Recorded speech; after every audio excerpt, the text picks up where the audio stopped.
tarian kolaborasi berjudul Hame Mayu Hayuning Bawana sukses membuat para penonton terpukau. Tarian ini digarap langsung oleh koreografer asal Indonesia Bimo Wiwohatmo. Adapun Memayu Hayuning Bawana sendiri merupakan filosofi kehidupan dari kebudayaan Jawa yang bermakna memperindah keindahan dunia.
Ya.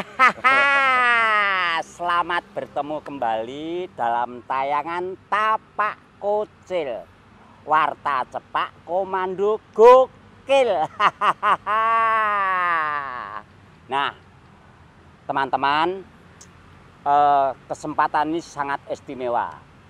Ini di area pabrik Cerutu Tarumartani, Daciro, Yogyakarta. Nah, kesempatan ini saya kedatangan tamu atau kita ketemu dengan seorang istimewa kayak martabak, kayak Yogyakarta. Kayak Yogyakarta di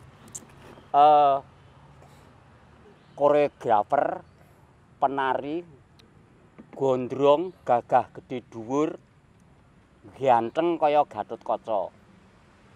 Bimo Wiwohatmo. Oh, halo Mas Bimo Wiwohatmo. Halo Pak Kocil. Apa kabar? Baik, sehat. Sehat-sehat? Sehat, alhamdulillah. Alhamdulillah. Di masa pandemi ini kan yang penting jaga kesehatan. Jaga kesehatan. Sehat nomor 1. Tetap iso guyu. Oh, harus terjaga. Nyekaka. Iso madang. Karo cengengesan.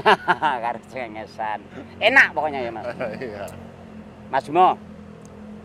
Mas Bimo itu kan sekarang kondang, koreografer, penari, yo nyambi bakul mie grabyas. Itu salah satu keseharian Mas Bimo. Jadi antara koreografi dan mie grabyas itu ada korelasinya. Mas Bimo. Yeah. Mas Bimo itu basicnya kan seni rupa, lukis. Kok tiba-tiba terus pindah tempat di dunia tari, bisa diceritakan gimana? Sebetulnya bukan pindah tempat, tapi pindah jiwa itu. Menari itu saya dari kecil memang menari. Lalu ketika memilih pendidikan bukan akademik, sekolah kejuruan di SR sekolah dulu menengah. Sesri ya. Sekolah menengah. Seni rupa. Itu berdasarkan. Itu tahun berapa? Itu tahun. Ini untuk menunjukkan nek kowe jane wis tuwa.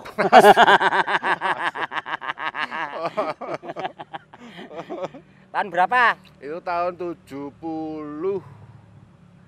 Nah, atau kawan-kawan, Wis tuwir. Ini tahun nunggak, harusnya 73 harus. Oh, 73. Mereka nunggak. Nunggak. Artinya kenapa nunggak lagi sejarah? Karena pelajaran-pelajaran yang apa mikir dan sebagainya itu memang susah. Susah. Susah. Saya nggak mikir ya berkesenian.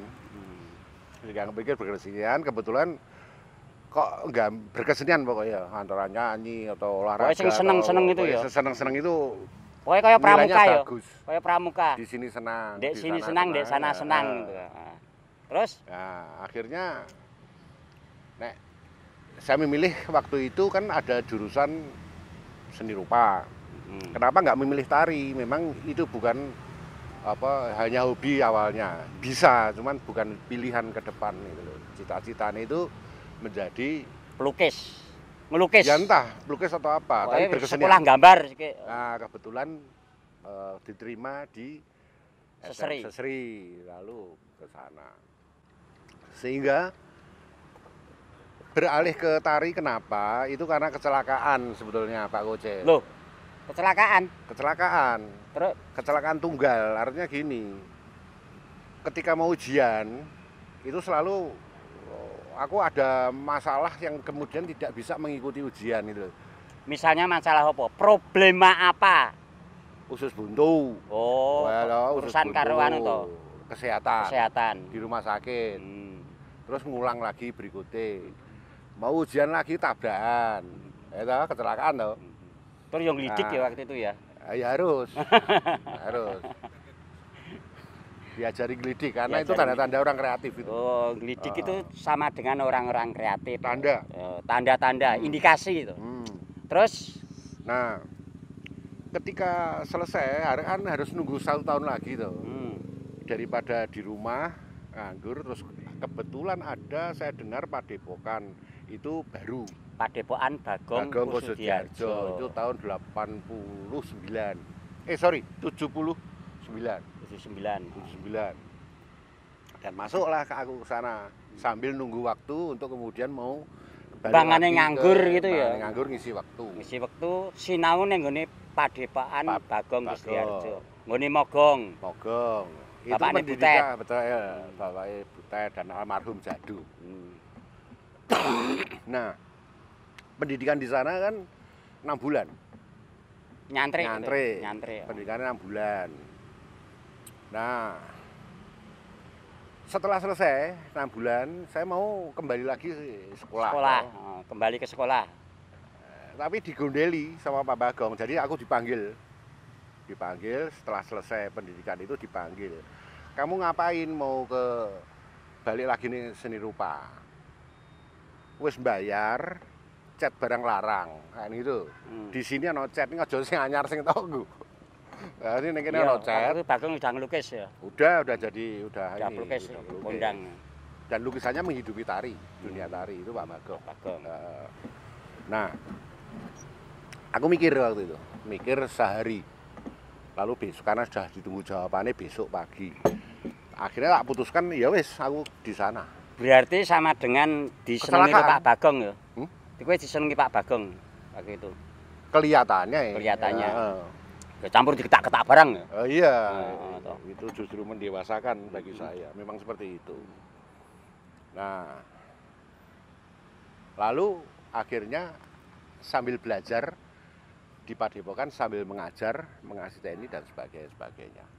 6 bulan itu terus belajar terus sambil mengajar. Sambil mengajar wis asisten ya? Iya.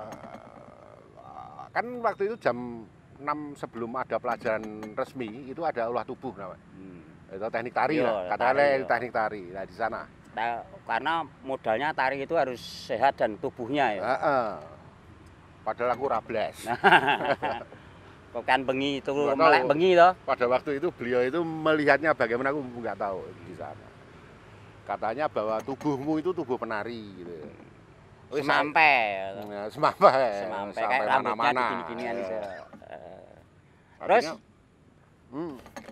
akhirnya keterusan di sana. Betah ning Sembungan itu. Betah sampai 13 tahunan lah gitu di sana. Padepokan di Padepokan. 13 nyantri di sana sampai terus. Ya, nyantri di sana. Sambil belajar mengajar gitu. Jadi di Padepokan Bagong itu kan sudah ada tradisi kreasi-kreasi ya. Oh sudah. Sudah Memang ada apa namanya dari awal itu dididik selain apa tarian-tarian Nusantara, tarian pengenalan tarian daerah klasik dan sebagainya. Yang paling penting saya memang nggak suka untuk tarian yang sudah jadi itu. Saya lebih suka tertarik dengan pelajarannya beliau di soal mengenai kreativitas, kreativitas tari, kreativitas berkesenian dan ilmu apa berkesenian, sikap berkesenian itu saya dapat justru di Padepokan daripada ketika sekolah. Ketika nyantri itu ya. Ketika nyantri itu justru bukan hanya teknikal tapi pengertian sikap kesenian menghadapi kehidupan berkesenian itu bagaimana sih seperti itu. Wah, jero banget. Luwes. Loh itu. Loh itu ke dalam itu memang saya pinteran ya. Mas Bimo pada hari ini kita pinter itu. Nyantri ning Padepokan. Kancamu to. Ada cerita yang menarik. Katanya dulu itu setiap santri atau murid itu diwajibkan membuat karya. Oh iya. Betul. Diceritakan situ kan situ ini menciptakan salah satu karya tari yang sangat kondang itu. Ceritanya gimana itu? Apa itu judulnya? Bladikdot. Bladikdot itu. Ya. Ceritanya gimana itu? Itu boyo kecelakaan boyo panjang sengaja. Kecelakaan. Jadi setiap ada pelajaran biasanya ada pelajaran apa ketoprak, ada pelajaran apa itu aku tuh tidur di balik gamelan kenong-kenong itu kan nggak kelihatan. Aku tidur itu. Rupanya dihafali oleh apa pembina di sana itu. Nah, suatu saat ketika pelajarannya Pak Bagong semua suruh buat karya. Memang seperti itu pendidikan Padepokan. Eksperimen ya? Belum pokoknya membuat karya. Membuat karya apapun. Itu atau. Nah, aku nggak punya dasar gawe mau ya? Gawe. Sementara 40 santri waktu itu, 40 siswa. Misalnya si A itu perlu 4 orang penari, ya dengan temennya yang lain. Lalu perlu musik juga toh. Lah, sehingga 40 ini saling bergiliran, saling rebutan dan sebagainya.